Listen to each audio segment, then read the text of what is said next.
Hi, நம்ம இப்போது பன்னீர் தம் பிரியாணி எப்படி பண்ணுறதுன்னு பார்க்க போகிறோம். இப்போ நம்ம பன்னீரை ஃப்ரை பண்ணி ரெடியாக வச்சுக்கலாம்.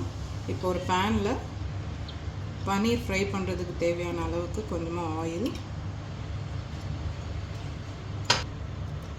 ஒரு ஃப்ளேவருக்காக ஒரு 1/4 டீஸ்பூன் நெய் ஆட் பண்ணிக்கிறேன். இதில்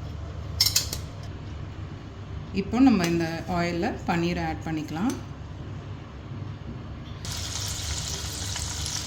பன்னீரை ஆட் பண்ணிவிட்டு 2 சைடும் நல்லா டாஸ் பண்ணிக்கலாம். இப்போது பன்னீர் இந்த அளவுக்கு கோல்டன் ப்ரௌனில் ஃப்ரை ஆகிடுச்சு. இது நம்ம செப்பரேட்டாக எடுத்து வச்சிடலாம். இப்போ அதே பேனில் அந்த பன்னீர் ஃப்ரை பண்ண ஆயில் இருக்கு இல்லையா, அதுலேயே நம்ம 1 டேபிள் ஸ்பூன் நெய் ஆட் பண்ணிக்கிறேன். இதில் 2 மீடியம் சைஸ் ஆனியன் சாப் பண்ணி வச்சுருக்கேன், அதை ஆட் பண்ணிடுறேன்.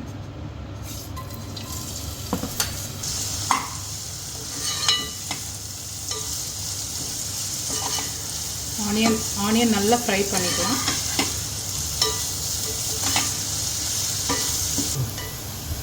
இப்போ ஆனியன்ஸ் நல்லா ஃப்ரை ஆகிடுச்சு. இப்போ இது கூட நம்ம இந்த கரம் மசாலா ஐட்டம்ஸை சேர்த்துக்கலாம்.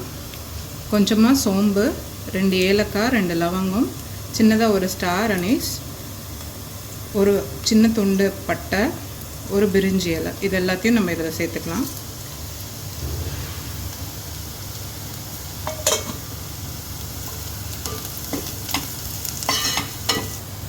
இது கூட 1 டீஸ்பூன் ஜிஞ்சர் கார்லிக் பேஸ்ட் சேர்த்துக்கிறேன்.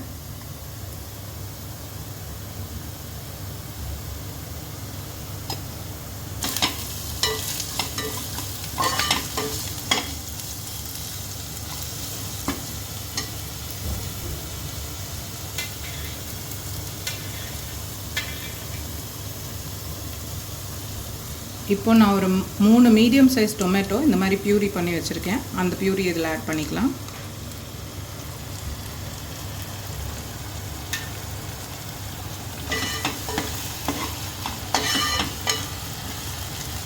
இப்போ இது கூடயே நம்ம மற்ற மசாலா ஐட்டம்ஸையும் இதில் ஆட் பண்ணிடலாம். இப்போ இதில் கொஞ்சமாக மஞ்சள் தூள்,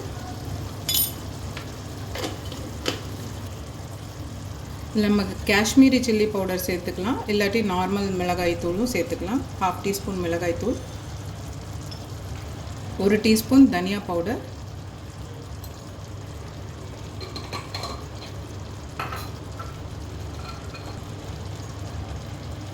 biryani masala powder 1 teaspoon, 1/2 teaspoon garam masala powder,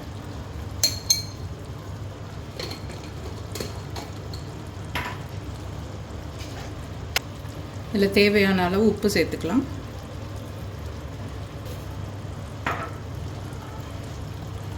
இப்போ இது எல்லாத்தையும் சேர்த்துட்டு நல்லா ஃப்ரை பண்ணிக்கலாம்.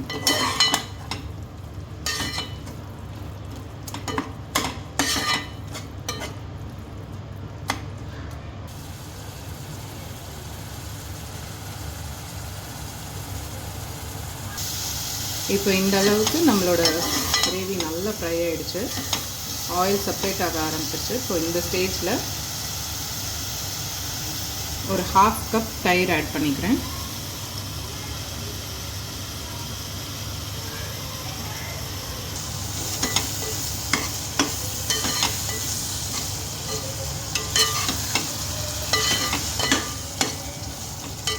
தயிர் ஆட் பண்ணதுக்கப்புறமா நம்ம ஸ்டவ் மீடியம் ஃப்ளேமில் வச்சுட்டு ஒரு 2 மினிட்ஸ் இதை நல்லா குக் பண்ணிக்கலாம்.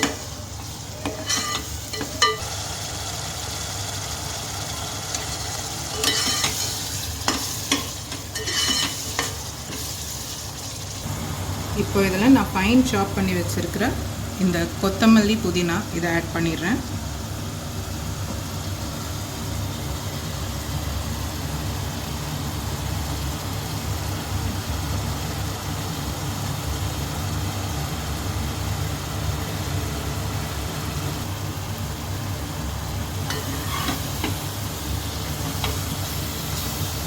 நல்ல கலர்ஃபுல்லாக நம்மளோட பன்னீர் தம் பிரியாணியோட பேஸ் கிரேவி இப்போ ரெடி ஆகிடுச்சு. இதில் நம்ம இப்போது ஃப்ரை பண்ணி வச்சுருக்கிற இந்த பன்னீரை ஆட் பண்ணிடுறேன்.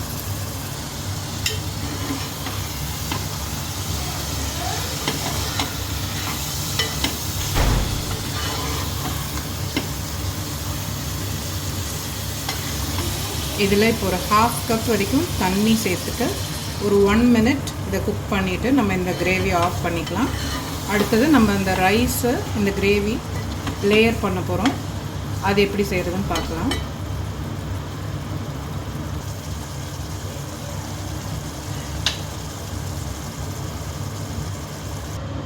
இப்போது நான் இந்த மாதிரி ஒரு ஒயிட் பேன் ஒன்று எடுத்திருக்கேன். இதில் வந்து நம்ம பிரியாணி லேயர் பண்ண போகிறோம் தம் பண்ணுறதுக்காக. இப்போ ஃபஸ்ட்டாக ஒரு லேயர் வந்து கிரேவி ஆட் பண்ணிக்கிறேன். நான் இந்த பேனை வந்து இப்போ ஃபுல் லோ ஃப்ளேமில் தான் வச்சுருக்கேன்.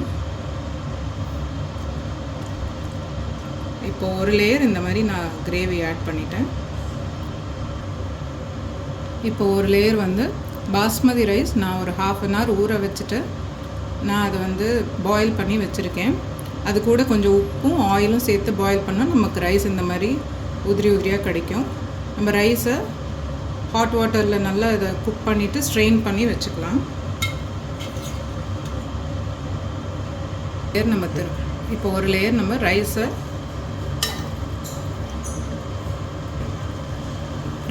ரைஸ் லேயர் பண்ணிட்டோம். இப்போ அடுத்த லேயர் திரும்ப கிரேவி கொஞ்சம் லேயர் பண்ணிக்கலாம்.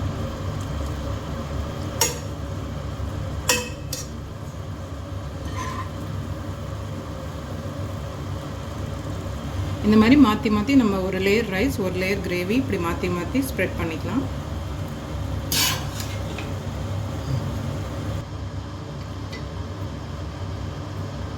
இப்போ நம்ம இந்த லேயரிங் பண்ணதுக்கப்புறமா கொஞ்சமாக குங்குமப்பூ ஒரு 2 டேபிள் ஸ்பூன் பாலில் வந்து வார்ம் மில்கில் இந்த மாதிரி சோக் பண்ணி வச்சுருக்கேன். அதை வந்து நம்ம ஃபைனலாக இந்த மாதிரி டாப் பண்ணிக்கலாம்.